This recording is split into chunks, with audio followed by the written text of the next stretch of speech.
अहिल्यानगरमध्ये एका उद्यानात मुस्लिम महिलांनी नमाज पठण केल्याचा प्रकार समोर आलाय। इथल्या गंगा उद्यानामध्ये संध्याकाळी काही महिलांनी नमाज पठण केलं।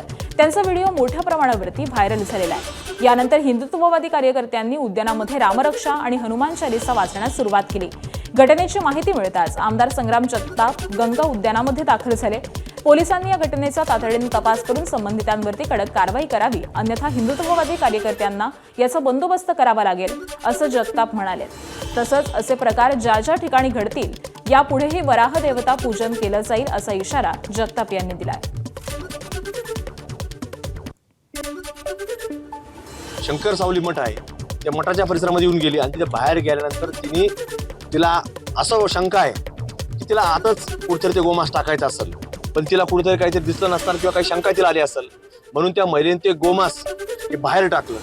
तो व्हिडिओ देखील पोलिसांच्या ताब्यामध्ये आहे, पण अद्याप ती महिला आरोपी अजून पकडलेली नाही, पण ती महिलाच आहे का हे सुद्धा अजून निष्पन्न झालेलं नाही। त्यामुळं या भारत देशामध्ये बुरखा हटाओ देश बचाओ ही म्हणायची वेळ आता सर्वांसमोर आलेली आहे।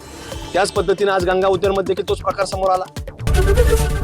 एबीपी माझा, उघडा डोळे बघा नीट।